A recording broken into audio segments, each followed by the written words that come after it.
Hello everyone, welcome to today's Daily News Decoded. My name is Rajat and today we will be discussing 5 articles that you can see on the screen. So let's start with the discussion. Recently, the Canadian Prime Minister Justin Trudeau has resigned, and what will be the implications of this resignation on India-Canada relation? Will this resignation lead to a reset in the relationship which saw an all-time low in the recent past? So let's start. There were 3 articles in the newspaper repeatedly covering the resignation of the Canadian Prime Minister. The first article, why Justin Trudeau has announced his resignation and what happens now. Now, analyzing the backdrop, what is the larger context in which the resignation came about? What were the domestic situation and what were the international challenges in which the Prime Minister had to resign? And the relevance for the examination purposes, specifically, I think this one is important for the interview candidates, and also in the mains, the GS2 part, where India's relation with the other countries, the bilateral relation to be specific, is an important syllabus point. So let's start the discussion. There were 3 articles as mentioned, and one in the Hindu, wherein the damage that Trudeau did, the damage of the relationship between India and Canada. This article was about that. And then after Trudeau, is there any scope that the relationship between India and Canada will go on a more positive note? Can the relationship change? The central question here is, does a change in the leadership position result into the change in the relationship between the 2 countries? So this is a larger question here. And then what will be the way forward? Starting with the larger thematic questions which one should have in mind. Does this mean there will be a reset in relationship with India? Despite a large diaspora in Canada, why has Canada not been one of the priority areas of bilateral relationships? As we see, the bilateral trade between India and Canada is only $10 billion. So there is a lot to be achieved, huge potential in trade-to-trade relations, but still there are some irritants in the relationship which does not allow the relation to prosper. And then, to be specific, the contentious issue between India and Canada has been the assassination of Niger. So why has there been a difference in approach of India towards US and Canada over the Niger and the Pannoon plot? So this is all the larger questions. Now jumping in, what are the specific reasons? Why was there a crisis brewing in Canada, and why did the resignation come about at this particular time? The crisis in Canada, the domestic discontent fueled by economic crisis. The domestic discontent was fueled by economic crisis.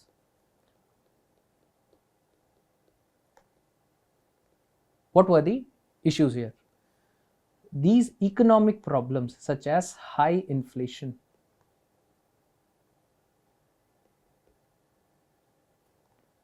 low growth of wages,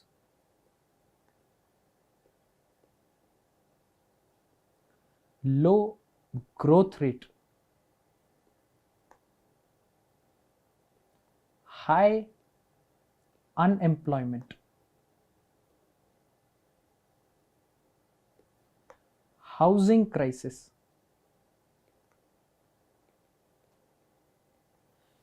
an economic crisis is mostly seen as a precursor to a political crisis, and in countries such as Canada, which are fairly and industrial developed countries, we find that economic crisis become a large political issue, and the Trudeau administration had failed to address the economic challenges. Then there were political scandals.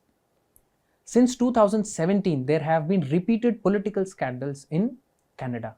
To quote a few, these are: in the domain of ethics, the Prime Minister Justin Trudeau was found accepting gifts such as expensive holidays,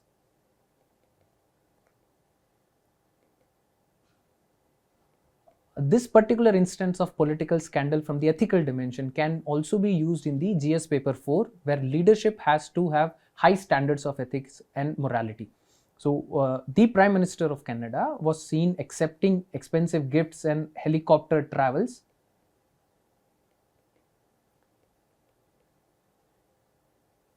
and then contracts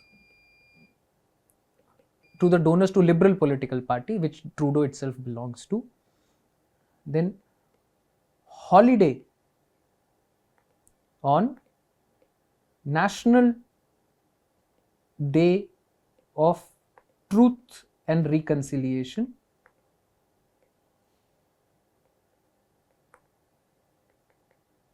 And then there was the larger issue of allowing immigrants. The Trudeau administration followed a liberal immigrant policy, which had led to surge of large number of immigrants and which impacted the wage rates in Canada, which was then converted into discontent among the public there. Then there is the issue of party support.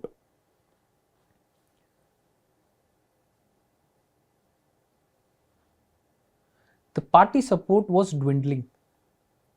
There was rebellion inside the party lines itself. Important cabinet members resigning.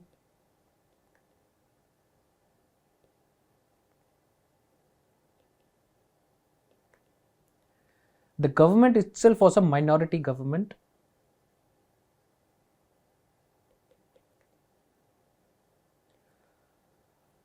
The MPs from the party, the Liberal Party, writing letters to Justin Trudeau to step down and resign on moral grounds. And then there was questions about capability of Justin Trudeau to handle re-election of Trump. And then the parliamentary paralysis, because the Liberal Party, to which Mr. Trudeau belongs, was a minority government. It had to seek support of NDP, that is the New Democratic Party led by Jagmeet Singh, who is known to be a Khalistan sympathizer. So they had to take outside support from NDP and other parties. But in such a situation, the Conservative Party also had substantial numbers in the parliament, and due to which there were issues also on which the Conservative Party was trying to encircle the Prime Minister, and this was all leading to sustained pressure over Justin Trudeau. And then economic challenges, as we have discussed earlier as well in the first point, that is the domestic discontent, high inflation, housing crisis, inflow of immigrant leading to wage stagnation, low economic growth, and the most important phenomena, that is re-election of Trump. Re-election of Trump. This has led to question marks upon Canadian sovereignty.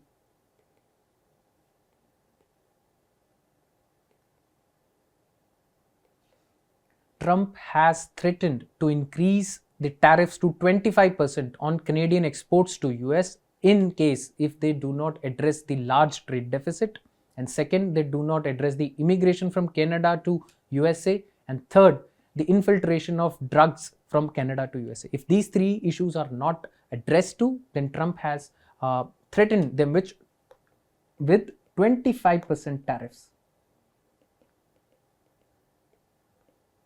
So either way, in the near future, the economic crisis would deepen even more in case these tariffs were to be applied. Along with that, there were issues of Canadian sovereignty, where US soon-to-be President Donald Trump has called Canada as 51st state of USA, and also termed the Prime Minister of Canada as a governor of Canada. So all these issues had precipitated into a domestic crisis. There were many issues such as economic, political, and all them precipitating into a crisis, which led to the culmination in the form of resignation of Justin Trudeau. Now, what is important for us? So, will this change in leadership somehow result in change in the status of relation between India and Canada? India-Canada relations went through an all-time low in the near future. Now, let's discuss that part. Now, focusing upon Trudeau and India. There were certain irritants in the India-Canada relationship. In the recent past, the handling of the Niger case, the Prime Minister of Canada straight away going into the Parliament and accusing Indian government of assassination of Hardeep Singh Nijjar. Now, this does not show the quality of statesmanship.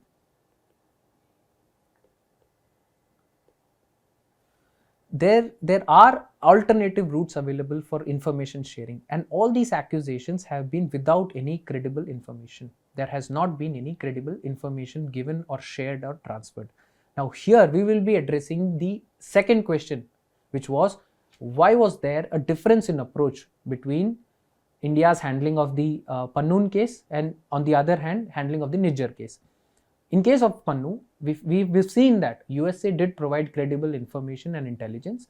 Upon that, India had created a committee, and that committee also visited USA. And in that context, there was something to work upon, and no allegations were leveled straightforwardly on the floor of the Senate, as in case of Canada, wherein the Prime Minister leveled criticism and leveled allegations on the floor of the House. So that was unbecoming or undiplomatic. So this was the immediate thorn in the India-Canada relation. Then the subsequent issues were diplomatic parity. The number of diplomats of Canada in India were disproportionately more, and there were assumptions that this could have this could be linked to intelligence and espionage. Then there is the issue of domestic politics. Indian diaspora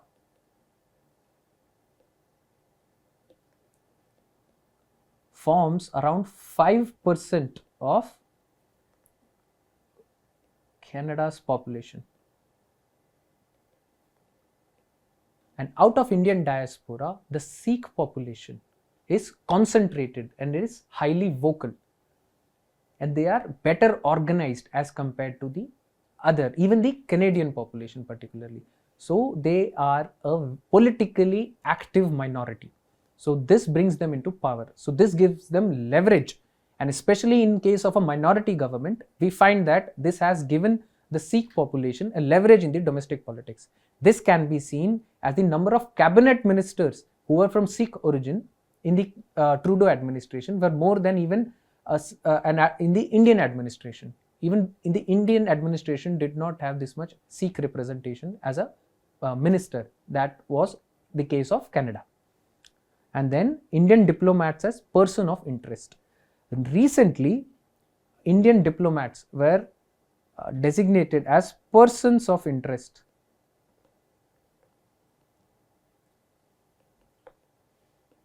in the assassination plot. This led to request by the Canadian authorities that diplomatic immunity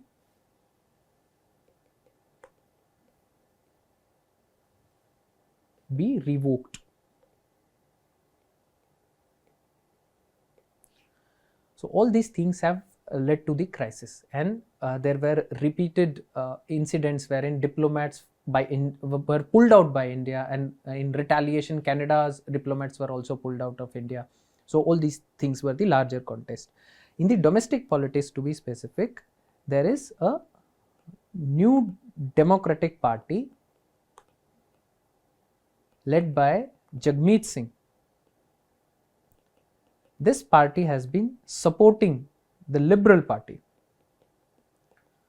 and then there is an influence over the policy and the foreign policy decisions of the government. We see criminals freely operating, freedom of expression being misused. Freedom of expression was being used to glorify assassination of late Indian Prime Minister Indira Gandhi. So all these things were impacting the nature and the state of the relation. And as we have again discussed, the diplomats being designated as person of interest in the assassination plot. Now, decluttering the whole relationship, as in India's importance. Is India important to Canada? And then comparison with China. How is the attitude in Canada vis-a-vis China? Then India's diaspora, and then we'll be discussing the major irritants in the relationship. India's importance. Canada unveiled its Indo-Pacific strategy a few years back. Canada's Indo-Pacific strategy.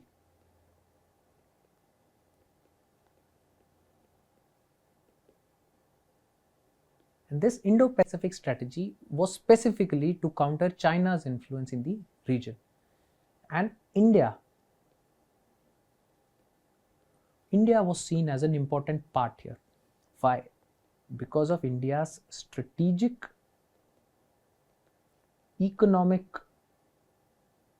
and demographic weight.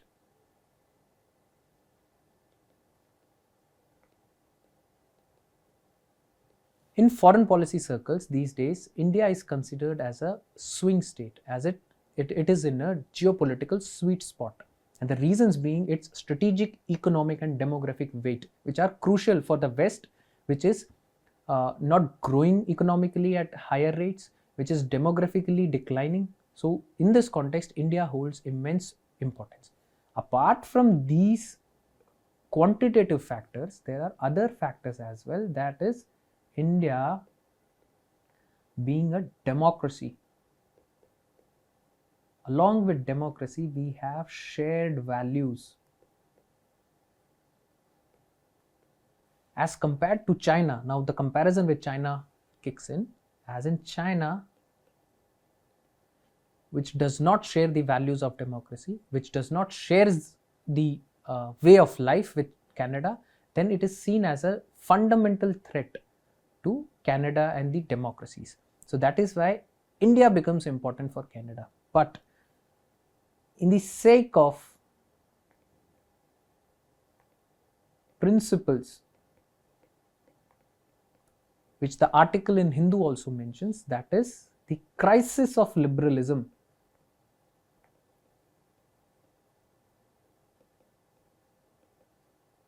The liberal democracies are unable to address the challenges or unable to recognize the realities, specifically the strategic realities. Now, this is apt, and this analysis is being highlighted through the use of freedom of expressions by fringe elements to further extremism, to further actions which are against India, which is a responsible democracy. So all these issues are precipitating through a larger theme which is in spotlight, that is crisis of liberalism. So China, if they want to address the China challenge, then India has to be made a meaningful partner here. Then about Indian diaspora. So Indian diaspora is one of the largest in Canada. Specifically speaking, it is around 5% of the population, and thousands of students and workers contribute to the economy. The students particularly, there are instances in states in Canada where the tuition fees paid by the students are more than the budget being sanctioned by the government itself. So this is the context in which the weight of India in the relationship is being analyzed. Then these are the major irritants which have been in the relationship from historical times, that is after the independence and then till recent years. First is the nuclear one. Canada, India cooperated on civil nuclear cooperation, and Canada was supplying the nuclear fuel, and after the nuclear test, India had to face sanctions, and Canada was one of the countries which was vocal and against India. And along with this, Canada was the last country to lift sanctions from India, and specifically in the context of 123 agreement with the US. Then Ukraine war. India's stand on Ukraine war has been an irritant in the relationship, wherein the Canada forming part of the Western countries alliance, expects India to be more critical to Russia. Rather, India's stand has been more nuanced and towards strategic autonomy. So this has been a confusion point between the two countries, wherein this is also an issue where Canada, as part of the Western Hemisphere, follows the foreign policy of US or Britain, whereas India, on the other hand, has a legacy of non-aligned movement, follows an independent foreign policy. So there have been misunderstandings in Canada about India's stand and about India's unique needs. The Khalistan issue, as we discussed recently, in the name of freedom of expression, in the name of self-determination, we find that the freedoms and democracy as a concept is being misused by extremist elements, as virtual referendum was held and no actions specifically was taken by the Canadian authorities. Then there is an issue of agricultural liberalization. Canada is one of the largest exporter of agricultural commodities, and agricultural liberalization has been a thorny issue because India, being a developing country, has to address its issues of poor farmers, and its liberalization under WTO rules has been slow because we need protection towards our farmers. And there are concepts like peace clause and then Nairobi conference, and India seeks a unique and a differential treatment in the cases of agricultural exports. Here and then there is the investor disputes. The dispute resolution mechanism for Canadian or the foreign investors in India, the Canada government does not find it fair. So these have been the thorns in the larger relationship between India and Canada. And now the conclusion to the larger question, the answers are, can this result into change in relationship between India and Canada? There, the answer is, we will not be seeing any major shift in the relationship. Yes, there is limited opportunity for us. There will be no automatic reset in the relationship, as if it was only due to Prime Minister Trudeau that the relationship were going through a rough phase. There are some structural reasons due to which the relationship is as such. So, but yes, we do have opportunity. There is a scope that Conservative Party might come to power. And historically, we've seen that Conservative Party has been more rational, more pragmatic in its relationship with India, and the relationship has been more merit-based rather on rhetoric and ideologies which have hampered the relationship in the recent time. But yes, this phase does provide us with the chance for structural relook at their relationship. In the near future, India will not be a priority to Canada because it has its own domestic issues, one, and second, the election of Trump in the neighborhood of Canada. These two will be the large looming issues until the next government is elected. So there is a practice question as well. This question is specifically about India's diaspora.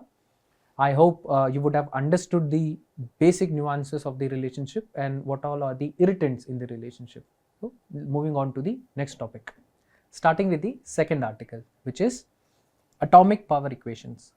What is the essence of the article? That is India-US tech diplomacy. Technology is becoming a very important part of international relations. So a US National Security Advisor, Jake Sullivan, visited India recently.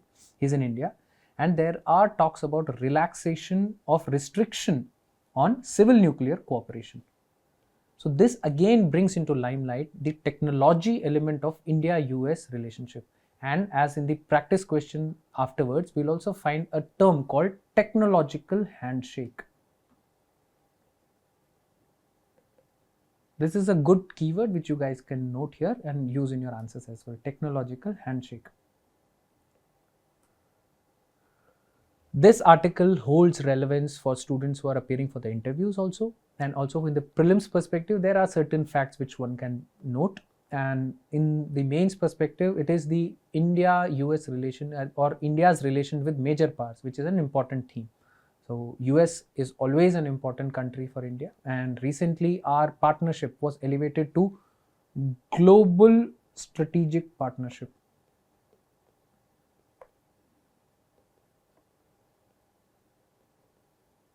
So this makes the relationship unique.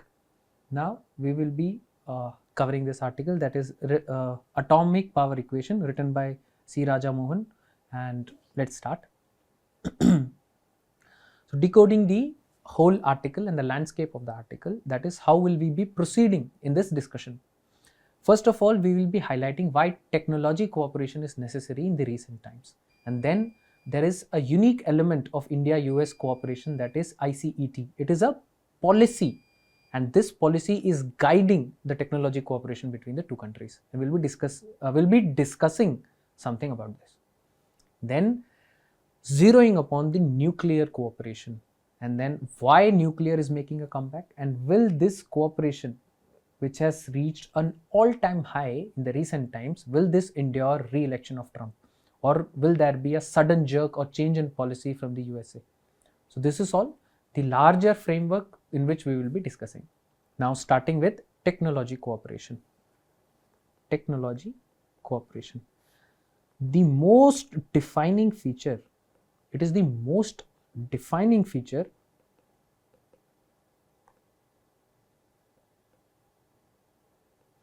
of contemporary international relations is the intersection of technology and geopolitics. This was a very important phrase which I just spelled out. The technology is the most defining feature of contemporary international relation, and it is at the intersection of technology and cooperation that the modern world is being defined. And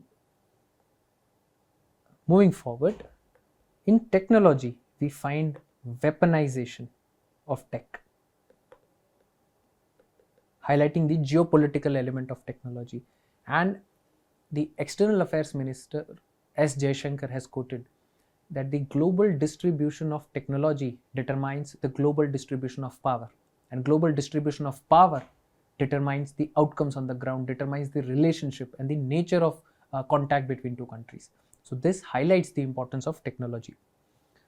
And then due to this technology competition, we are seeing creation of a technological sphere of influence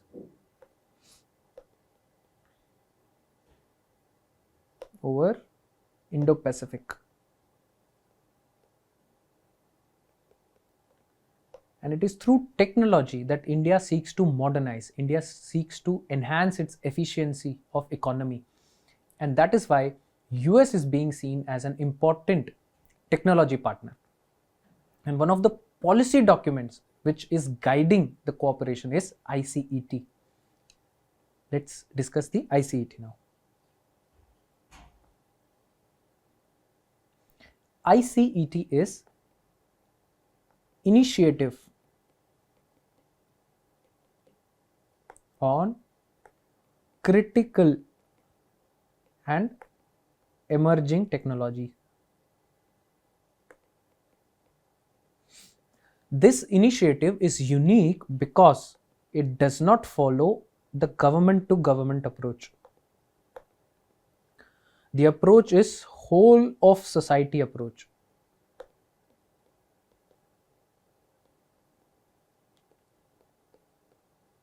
These are important keywords which we are discussing, so please do use them in your answers as well. So it is using an whole of society approach wherein academics, entrepreneurs, industrial houses, scientists, think tanks, all are cooperating together under the guidance of national security councils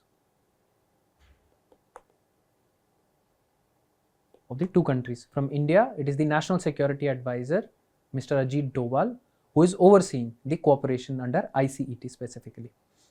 And from the US side, we have Mr. Jake Sullivan.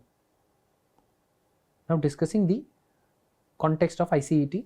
ICET, the idea came forward in the Quad meet of Tokyo in 2022, and then afterwards in 2023 this was formally launched.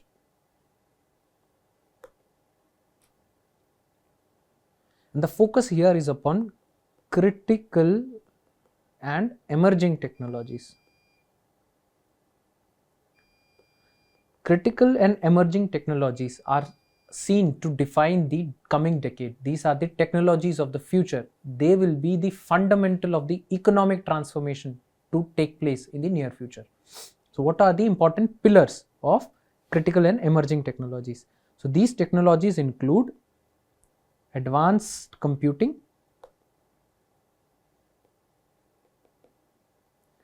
quantum information,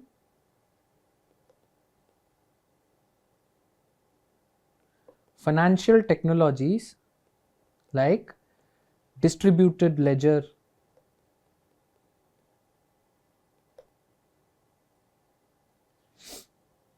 digital payment,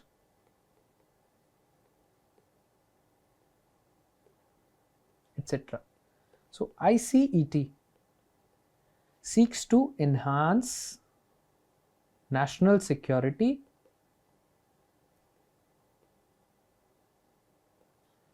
advance economic development, and it wants to lay a foundation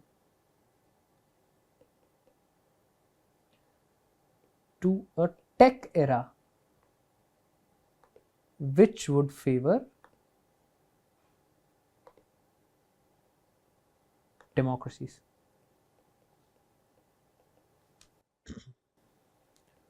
Then there is an element where we discuss as if why India and US are cooperating over technology. Why such cooperation is happening? So see guys, India is synonymous with software, population, data, market, and scaling of solutions. Whereas US is synonymous with technology, inventions, and innovations. So this creates synergies between the two countries. So that is why there is an automatic synergy, or these two are natural partners, India and USA. In the technological domain, the article specifically focuses upon the nuclear cooperation. The recent visit by Jake Sullivan, there are discussions over relaxation of restriction upon India's nuclear program. Here we find that there are reactors which are blacklisted by US,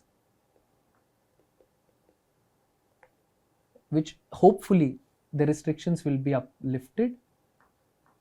There have been restrictions over transfer of enrichment technology. Hopefully they can also be lifted. So the nuclear negotiations are back on the table, and in the near future, as India seeks to expand its nuclear program, we can see more cooperation happening along these lines. But what has been the timeline with India and US on the nuclear cooperation? In the initial years after the independence, that is specifically till here, we find US providing support for India's nuclear and space program. And here there are speculations, and this is mentioned in the article as well, that Prime Minister Jawaharlal Nehru got the proposal of India developing a nuclear weapon in 1960s. But it is said that Mr. Nehru declined the offer. And soon after that, we find Nuclear Non-Proliferation Treaty coming in 1968, becoming effective in 1970. And India is critical of this treaty, and in this context we find China testing its nuclear weapon. Along with that, afterwards in the 1970s, India tested its nuclear weapon called Operation Smiling Buddha. Now this attracted more sanctions, and even US and Russia were against India's nuclear program in this era, and the cooperation dipped. In the 1990s, another treaty called CTBT, Complete Nuclear Test Ban Treaty, came in the 1990s, and this was also again seen as a discriminatory era, and India did not sign it initially. And afterwards in 1998 we see India becoming a nuclear power. They tested their own nuclear weapon at Pokhran called Pokhran 2. This is Operation Shakti. After this, again there were sanctions, more tighter sanctions upon India, and then from 2000s onwards we see a change in policy. Initially, after the independence, US was more supportive to India's technology program, and specifically nuclear and space cooperation did take place. And after 2000s, we find that again there is a change in stance, and the 123 agreement called the Civil Nuclear Cooperation Agreement is a landmark in the India-US relations, and specifically the nuclear cooperation. And after this, India was also given an NSG waiver. This was an exceptional diplomatic victory for India, and NSG waiver was also finalized. So, and in present, we are seeing that a deeper nuclear cooperation is about to happen between India and USA. And now we will discuss why the nuclear has made a comeback. So, discussing why is nuclear making a comeback. After Fukushima disaster, nuclear disaster, worldwide condemnation of nuclear power projects.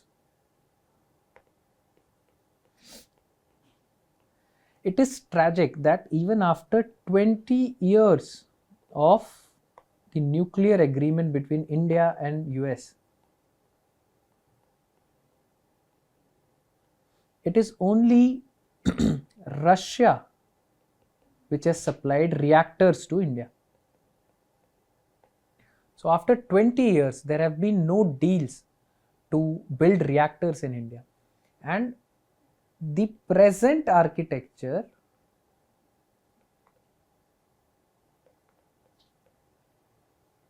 does not allow co-production of nuclear equipment in India. So why is now nuclear making a comeback again? So this comeback has to be seen in the context of number one, climate change, and number two, coming up of artificial intelligence. The climate change has forced countries to shift to more cleaner fuels, and nuclear energy is relatively cleaner as compared to coal and other fossil fuels. So that is why there is a renewed push towards nuclear, and in the recent climate negotiations, there was a proposal to triple electricity from the nuclear energy. And apart from that, AI, artificial intelligence, there has been an unexpected increase in the source of demand, that is AI. The data centers which will be supplying quality data for artificial intelligence require huge amount of energy and electricity. So it is said that if this electricity is sourced from more cleaner fuels, it is more beneficial, and it will also help the issue of climate change. So that is why there has been a renewed push towards nuclear energy. And it is in this context that we are seeing that India is again investing in its nuclear program. It has an ambitious target as well. So this is why nuclear is making a comeback in the recent times. Now the elephant in the room. Will this cooperation survive the Donald Trump's era? The cooperation under Biden administration has left a solid foundation.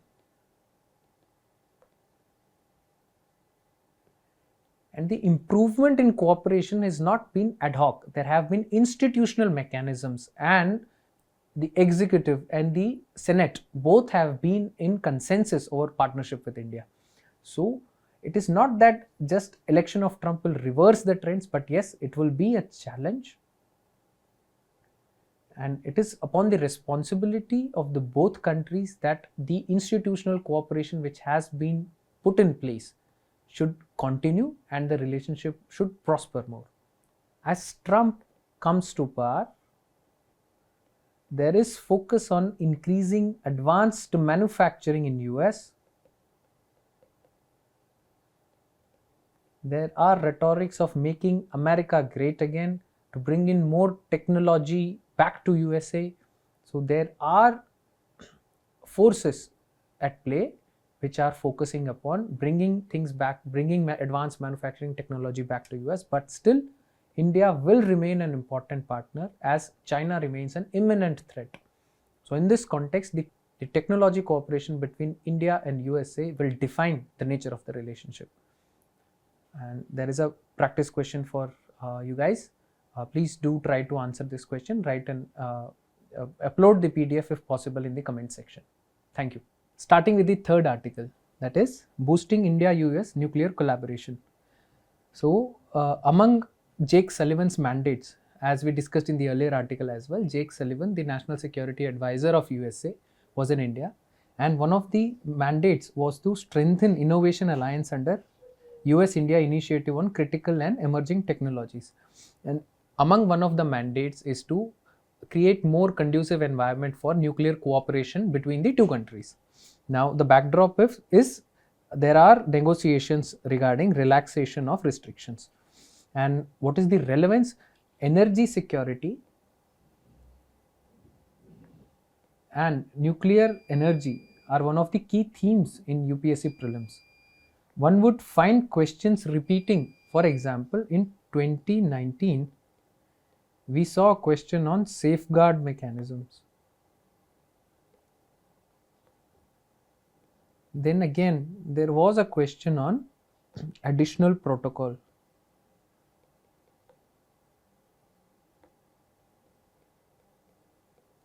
So these are from the theme of civil nuclear cooperation.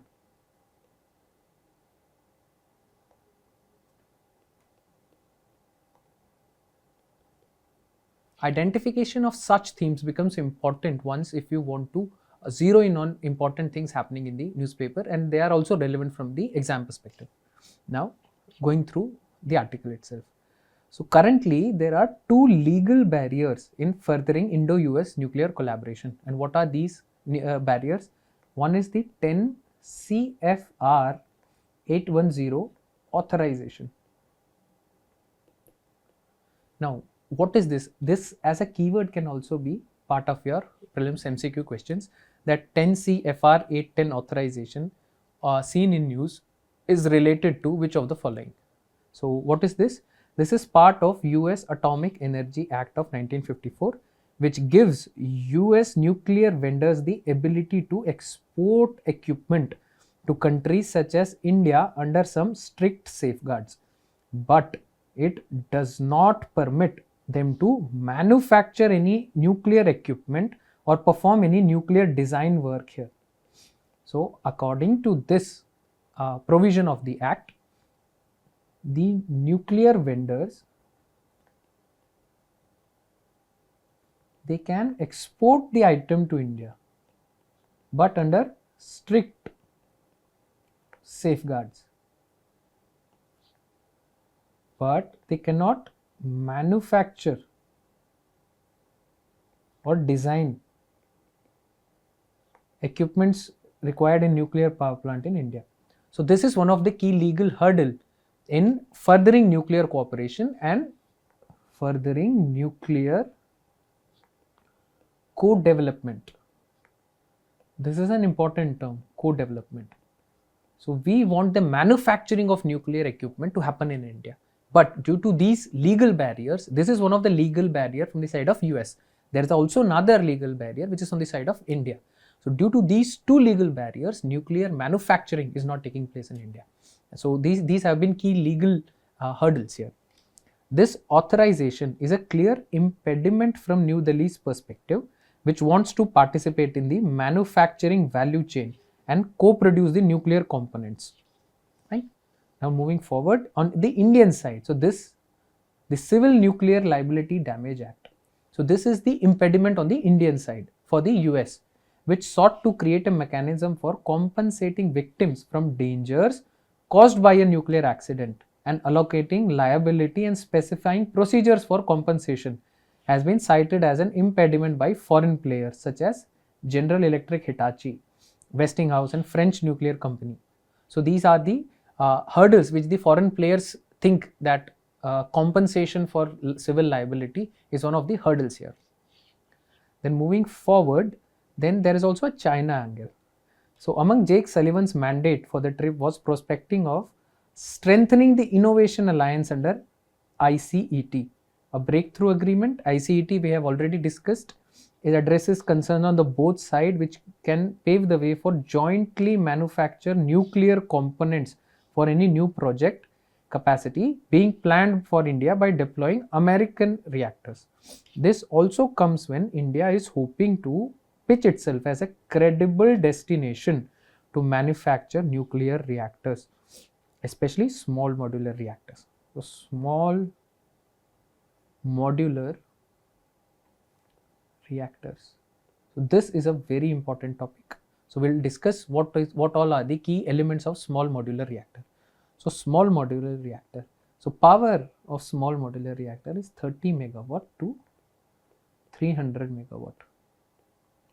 So its power is comparatively 1/3 of traditional nuclear reactors. What does modular mean? Modular means that the reactor can be factory assembled and then transferred to the location. So this gives an advantage of location. What is the advantage? That the design does not have to be specific.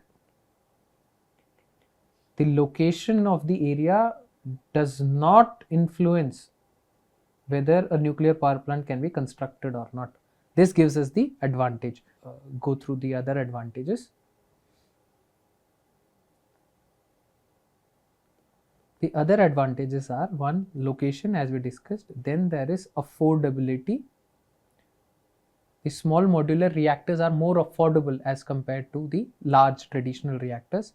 Then they can be also established remotely, off grid and on grid as well. They are simpler in design.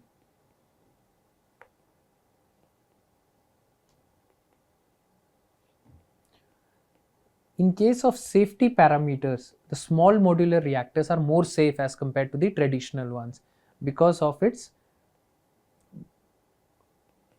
flexible design. Then one of the most important part is the reduced fuel refilling cycle.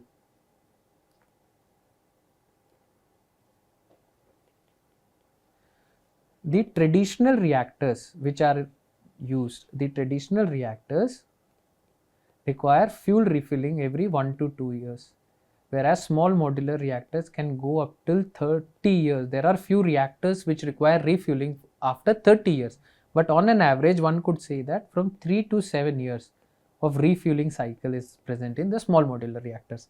So that is why small modular reactors become important. So here there is an China angle reflected. The Bridging 2 is actively working on ambitious plan to seize the opportunity of global leadership in SMR space, unlike large reactors where China has been relative latecomer. Like India, Beijing sees SMR as tool of its diplomatic outreach to global south. So this is an additional point for mains, and it could shake up the small reactor industry like the electric vehicle industry. Though India's civil nuclear program has expertise in manufacturing smaller pressurized heavy water reactor, but these days light water reactors are most dominant type, and American, Russian and French reactors are mostly based on light water technology. The difference between heavy water and light water technology is pressurized heavy water reactor used D2O, that is deuterium oxide, as moderator and coolant, whereas light water reactor use light water as moderator and coolant. So this is the practice question. In the context of India, what is the implication of ratifying additional protocol? Please do answer this in the comment box. Now moving on to the next topic. Starting with the next topic, that is the information commissioners. The top court had slams the delay in appointment of information commissioners. Now, information commissioners form part of Right to Information Act. They are an institutional office under the Right to Information Act. Right to Information Act is called as master key to good governance. And Right to Information Act provides, again, right to information, which is one of the rights-based legislations.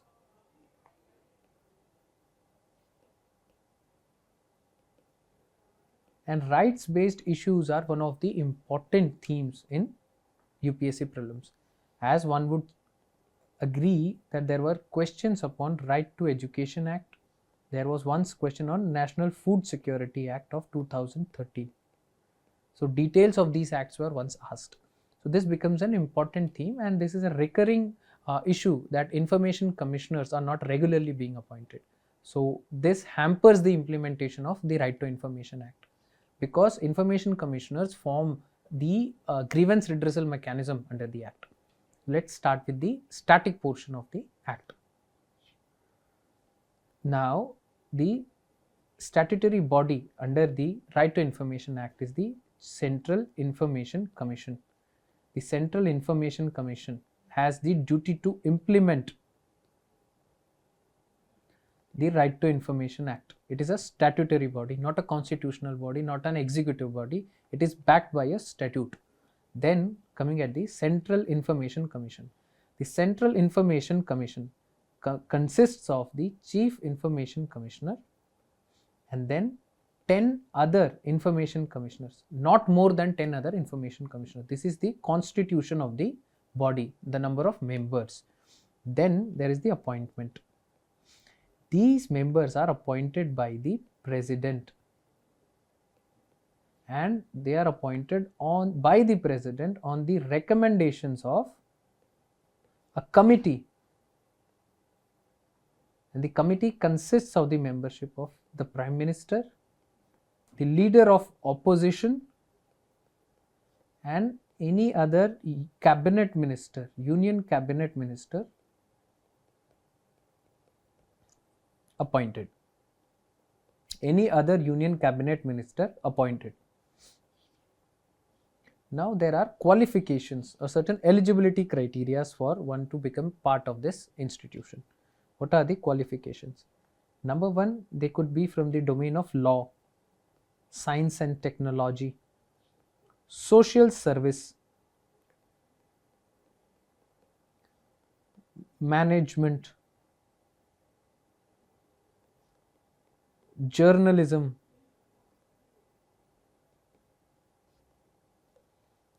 administration and governance. These are the domain areas from which the membership can be pulled from.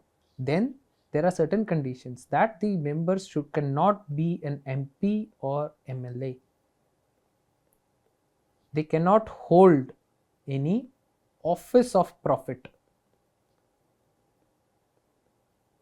Now, office of profit is again an important question which can occur in the future examination. Office of profit as a concept is introduced so as to maintain separation of powers.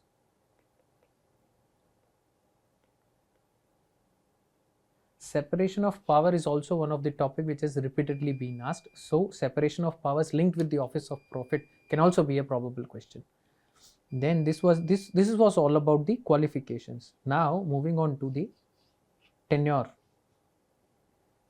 The tenure of the commissioners would be as prescribed by union government, but not more than 65 years of age. The removal of the informational commissioners can be through President's executive order. So these are the key details of the Central Information Commission and the Information Commissioners. Now there is a practice question.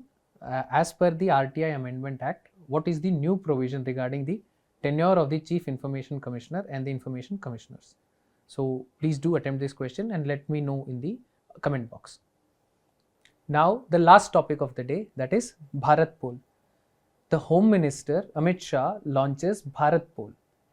How this portal aims to help probe transnational crimes.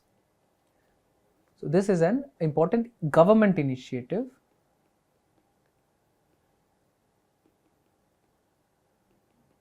aimed at better management of crime. So this particular initiative is linked to governance and the criminal justice system reforms. And at times we have seen that question do come from criminal justice system, such as the concept of bail, parole, furlough have been previously asked, and once there was also question about judicial custody and police custody, asking about the specific details.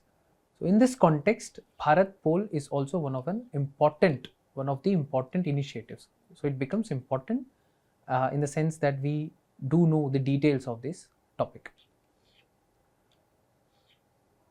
So the Union Home Minister Amit Shah inaugurated BHARATPOL, the portal, on Tuesday, that is January 7th, which aims to streamline international cooperation for law investigating agencies. BHARATPOL, this is the full form of BHARATPOL, that is Broadcast Hub for Assistance and Real-Time Action Against Transnational Crimes via International Police Cooperation. So the point to note here is it is in real-time action. So real-time sharing of data can happen through this portal. It was developed by CBI, Central Bureau of Investigation. It will allow central and state agencies to easily connect with Interpol and speed up their investigations. Then what is BHARATPOL and why has CBI developed it? The CBI, which is already a National Central Bureau for Interpol, the CBI connects all law enforcement agencies in India to law enforcement agencies in other 195 countries through Interpol. Now this is an important fact to be noted, that CBI connects. Currently, all central agencies and the police forces of various states and UTs coordinate with CBI, which is an Interpol liaison officers and unit officers concerned through letters, emails, faxes, due to which they often face delays. So these communication between all these investigating agencies happens only through letters, emails and faxes. So this delays the investigation. So BHARATPOL, it is said that the international collaboration will become seamless through a portal. The decision to develop this portal was taken amid the rise of international crimes. This is the context. Why need of this portal? Because of rise of international crimes, as if the crime happened in India, but there were links which were associated with other countries. The nature of organized crime is also beyond the jurisdiction of any one country. So this demands more cooperation between investigating agencies. So amid the rise of transnational crimes, including cyber crimes, financial crimes, financial crimes, online radicalization, organized crimes, drug trafficking and human trafficking, In such cases, real-time international assistance is needed for criminal investigation. So this is the context. Why is there a need for BHARATPOL? So here now we will discuss what are the key features of BHARATPOL. So there are 5 key features mentioned in the article. One is unified platform. This portal integrates CBI as the Interpol NCB New Delhi with all law enforcement authorities in India down to superintendents of police and commissioners of police. So it is one platform which integrates all the investigating agencies. Simplified request mechanism. The second point. This portal allows frontline police officers to easily and promptly request international assistance from 195 Interpol member countries using standardized templates. So better assistance can be easily gained through this portal with other countries as well. Then rapid information dissemination. This portal enables CBI as the NCB to rapidly share criminal intelligence and inputs from 195 countries with all law enforcement agencies. Increase utilization of Interpol notices. This portal will enable easy drafting of red corner notice. Red corner notice is one of the notices which is released by Interpol against criminals, and other color coded notices of Interpol. This will lead to effective tracking of crime, criminals and proceeds of crime globally. This will institutionalize the legal and the rules based format through which notices are issued. Capacity building and training. This portal also provides access to relevant documents, templates, training resources, enhancing the capability of frontline officers to conduct investigations abroad and seek foreign assistance effectively through Interpol. So these are the 5 basic pillars of BHARATPOL. So here then again there were certain key themes mentioned by the Home Minister. The practice question mentioned what are the primary benefits of BHARATPOL portal for law enforcement agencies. Do answer this question and let us know in the comment box. Thank you. I hope you guys have enjoyed the session and you must have extracted valuable insights for your preparation. Thank you from my side. Have a good day.